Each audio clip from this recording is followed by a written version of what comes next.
एक महिला अपने शौहर को फ़ोन मिलाती है। फ़ोन मिलाने के बाद उसने कहा एक डिमांड की, और जब डिमांड सुनता है पति तो वो मुस्कुराता है। मुस्कुराते हुए सीधा मेडिकल स्टोर पर पहुंच जाता है। वहां जाने के बाद इंतजार कर रहा था जब यहाँ से सब लोग चले जाएं, सारे ग्राहक। उसके बाद वो अपने सामान की डिमांड करेगा। दरअसल जब उसके पास यानी कि मेडिकल स्टोर पर कोई बचता नहीं है तो मेडिकल स्टोर वाले ने उससे पूछा कि भाई साहब आपको क्या चाहिए। वो थोड़ा शर्माता है, शर्माते हुए बस बात कहने की कोशिश कर रहा था, हिचक रहा था। तभी मेडिकल स्टोर वाला पूछता है, भाई साहब आप बहुत देर से यहाँ पर खड़े हो, आपको चाहिए क्या? उसने कहा, भाई साहब मुझे शक्तिवर्धक गोलियाँ चाहिए। जैसे ही शक्तिवर्धक गोलियों की बात आती है, मेडिकल स्टोर वाला अपने स्टोर में जाता है और एक गोलियों का पूरा रैपर जो है लाकर उसके हाथ में दे देता है। जैसे ही गोलियों का रैपर उस व्यक्ति ने अपने हाथों में लिया, उसने कहा, भाई साहब ये कम पड़ जाती हैं और वैसे भी यहाँ बार बार आना अच्छा नहीं लगता। बार बार जब लोग यहाँ पर होते हैं और उनके सामने ये सब चीज़ मांगना अच्छा नहीं लगता। आप एक काम करो, थोड़ी सी तादाद बढ़ा दो, ज़्यादा गोलियाँ दे दो। जैसे ही मेडिकल स्टोर वाले ने ये बात सुनी, मेडिकल स्टोर वाले ने उसे कुछ ज़्यादा ही तादाद में गोलियाँ दे देता है। अब इन गोलियों को लेकर वो व्यक्ति अपने घर जाता है, खाना खाता है, पत्नी के साथ सोता है। उन गोलियों को खाने के बाद अगला दिन जब निकलता है तो पत्नी की तो आँख खुल जाती है, लेकिन पति सोता हुआ रह जाता है। और यहीं से उस व्यक्ति की जब मौत की खबर चारों तरफ फैलती है, उसके बाद उस व्यक्ति का कफन दफन होता है। कफन दफन होने के बाद लगभग 24 घंटे बीत जाते हैं। तब ये पता चलता है दरअसल इस व्यक्ति की साधारण मौत नहीं बल्कि इसका कत्ल हुआ है। कत्ल के पीछे की वजह आज की इस कहानी के माध्यम से जानने की कोशिश करेंगे कि आखिरकार उस व्यक्ति के साथ उस रात हुआ क्या था। नमस्कार, मैं हूँ राज। आज की जो सच्ची घटना मैं आपको सुनाने जा रहा हूँ, ये सच्ची घटना है उत्तर प्रदेश के कानपुर का। एक थाना लगता है बिठूर, और बिठूर थाना क्षेत्र का एक मोहल्ला लगता है ध्रुव नगर। दरअसल 19 जनवरी 2025 की सुबह लगभग 6:30 बजे के आसपास का वक्त रहा होगा। एक घर से बहुत जोर से रोने की, चीखने की आवाज़ें आ रही थी। महिला रो रही थी, जिसका नाम जो है शबाना होता है। अक्सर इस घर से इस तरह की आवाज़ कभी नहीं आई। आसपास के जो लोग थे वो जाग जाते हैं। जागने के बाद मौके पर दौड़कर पहुंचते हैं। जब उससे दरवाज़ा खुलवाया जाता है, दरवाज़ा खुलने के बाद पता चलता है कि उसकी जो पति है वो उसकी मौत हो चुकी है। उसका पति का नाम जो है आबिद अली होता है। उम्र उसकी लगभग 45 साल के आसपास होती है। इस महिला का रो रो के उसका बुरा हाल हो जाता है। रोते रोते हुए अपने सगे भाई सलीम को फ़ोन करती है। सलीम को फ़ोन करने के बाद कहती है कि भैया तुम्हारे बहनोई अब इस दुनिया में नहीं रहे, तुम्हारे बहनोई जो है मर गए। जैसे उसने अपने सगे भाई को अपने ही पति के मरने की सूचना दी तो उसका जो पति उसका साला होता है आबिद अली का, वो तुरंत ही मौके पर आता है और यहाँ पर आकर देखता क्या है कि बहुत बड़ी संख्या में लोगों का जमघट लगा हुआ है। उसकी लाश खाट पर पड़ी है। इसी बीच में वो तुरंत ही कुछ देखते हुए पुलिस को फ़ोन करता है। ये बिठूर थाना क्षेत्र की पुलिस मौके पर आ जाती है। मौके पर आने के बाद जब पुलिस ने इस लाश को कब्जे में लेने से पहले जो पंचनामा की एक कार्रवाई की जाती है वो कर रहे थे, उस व्यक्ति के जो शरीर था, उसके जो कपड़े पहने हुए थे, उन कपड़ों को जब देखा जाता है, तलाश किया जाता है तो उसके कपड़ों के अंदर 8 रैपर निकलते हैं और 8 के 8 रैपर खाली थे। और वो 8 के 8 रैपर जो होते हैं वो शक्तिवर्धक गोलियों के होते हैं। जैसे उसकी पत्नी शबाना से कहा जाता है कि 8 रैपर खाली हैं, इसकी जेब में ये कैसे थे, क्या बात है, क्या ये रात को इनको लेकर सोया था? जब इस तरह की बात की जाती है तब वो कहती है कि मैंने अपने पति को फ़ोन किया था रात को कुछ शक्तिवर्धक गोलियां लाने के लिए, क्योंकि जब वो शक्तिवर्धक गोलियां खाकर उसके साथ संबंध बनाते थे तो उसको अच्छा लगता था। इसीलिए उसने कभी ऐतराज़ नहीं किया। उसने अपने पति की खुशी के लिए इसने कभी ऐतराज़ नहीं किया। जैसे जैसे उसको अच्छा लगता था वो वैसे वैसे उसके साथ खुश रहती थी। जैसे ही ये बात सुनी पुलिस ने लाश को कब्जे में लेकर पोस्टमार्टम के लिए भेज दिया। पोस्टमार्टम के बाद ये लाश वापस आती है और वापस आने के बाद इसका बिल्कुल एक रीति रिवाज के हिसाब से कफन दफन होता है। बहुत बड़ी संख्या में लोग आए थे, लेकिन ये खबर पूरी आग की तरह फैल जाती है कि एक व्यक्ति ने ज़रूरत से ज़्यादा शक्तिवर्धक गोलियों का सेवन कर लिया था और उन शक्तिवर्धक गोलियों के खाने की वजह से उसकी मौत हो जाती है। अब इसके लगभग 24 घंटे बीत जाते हैं। 24 घंटे का समय बीता था। अब पुलिस के पास पोस्टमार्टम की जो रिपोर्ट थी वो आ जाती है और पोस्टमार्टम की जो रिपोर्ट आती है ये पता चलता है कि इस व्यक्ति की मौत शक्तिवर्धक गोलियां खाने से नहीं बल्कि इसकी मौत हुई है गला दबाने से। अब गला दबाने की बात पुलिस को हजम नहीं हो रही थी। पुलिस ने खुद सोचने पर मजबूर थी। तभी सलीम को फ़ोन किया जाता है जो आबिद का साला होता है। उससे पूछा जाता है कि ये क्या मामला है, इनकी पोस्टमार्टम रिपोर्ट के अंदर गला दबाने की पुष्टि हो रही है, आखिरकार इनका कौन गला दबाया, क्यों दबाया? जब इसके बारे में पूछा जाता है तो पता चलता है कि ये उत्तर प्रदेश के जिला औरैया का एक इलाका लगता है दिबियापुर। यहाँ का दिबियापुर के रहने वाले होते हैं।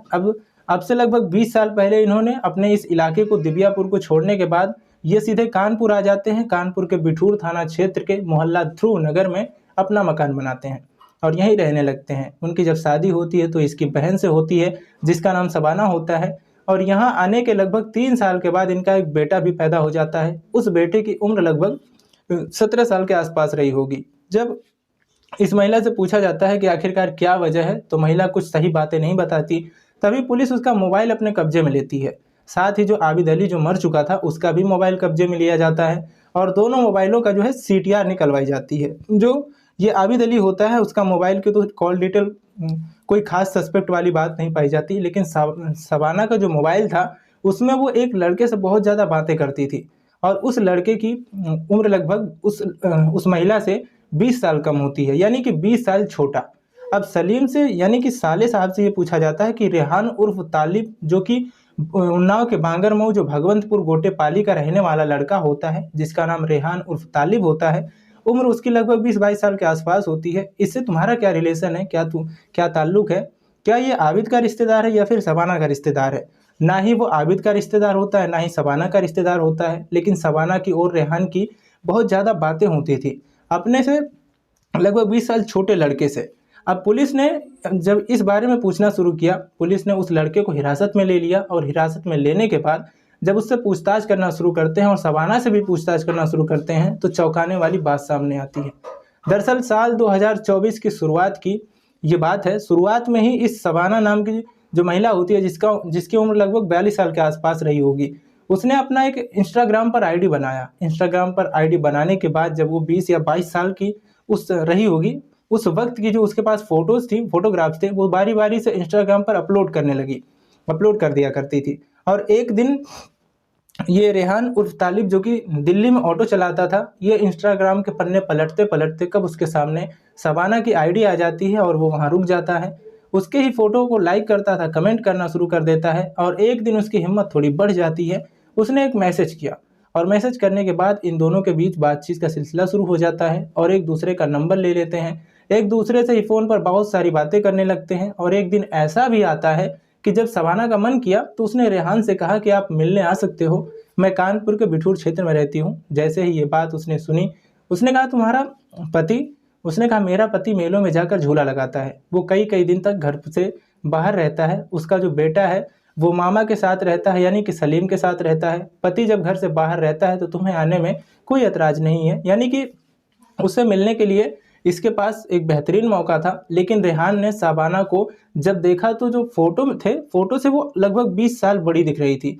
फोटो में छोटी, मौके पर बड़ी थी, लेकिन उन दोनों में दोस्ती हो जाती है, दोस्ती गहरी हो जाती है, और उनके बीच में जो भी उम्र की दरार थी वो छोटी पड़ जाती है। यानी कि दोनों एक दूसरे से मिलकर, या फिर अब इनकी दोस्ती कुछ ज़्यादा ही गहरी हो जाती है। यानी कि बताया जाता है कि ये दोनों एक दूसरे के साथ जो है संबंध बनाने लगते हैं, एक दूसरे के बहुत करीब आ जाते हैं। अब इन्होंने लगभग 3-4 बार इस तरह से मिलने का मौका जुटाया।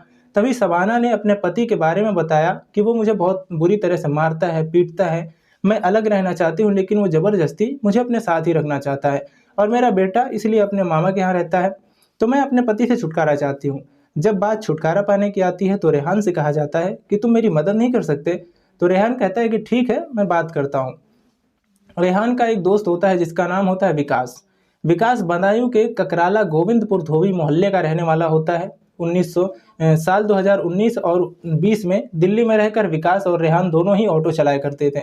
लेकिन कुछ दिन के बाद इसने अपना एक नया काम ढूंढ लिया, जो कि पंजाब के लुधियाना में किसी के यहाँ खाना बनाता था। इस व्यक्ति यानी कि विकास जो लड़का है, दोनों के लगभग सेम उम्र है, 20-22 साल के आसपास रहे होंगे। तो जब रेहान ने विकास से बात कही तो विकास को कुछ पैसों की भी ज़रूरत होती है। वो कहता है कि अगर तुम्हें पैसों की ज़रूरत है तो वो पूरी हो जाएगी, लेकिन तुम्हें मेरे कहने से एक काम करना पड़ेगा। यानी कि उसे एक महिला से प्यार है, और उसको जो पति है, हम दोनों के प्यार में रोड़ा बन रहा है, क्यों ना हम उसे रास्ते से हटा दें। अब यहाँ रेहान से विकास से बात की, और विकास से बातचीत होने के बाद जब फिर जो है शबाना को बताई, शबाना ने कहा ठीक है, अगर तुम्हारा दोस्त तैयार हो जाता है तो उसको लेकर आ जाओ।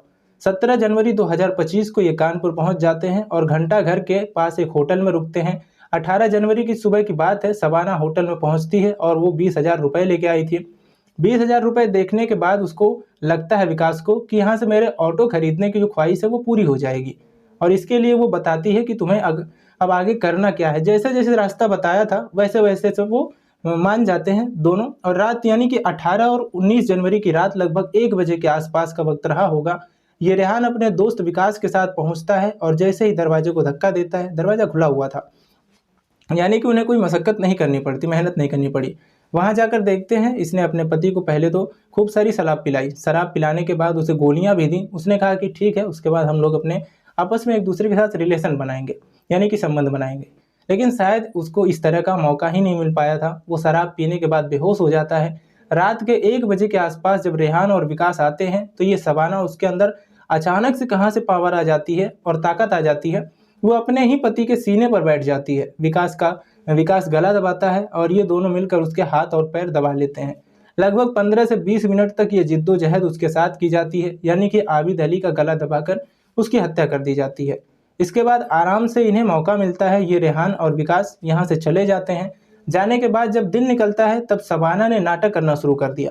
नाटक वो इस तरह से कर रही थी जैसे उसे अपने पति के मरने पर बेहद अफसोस था।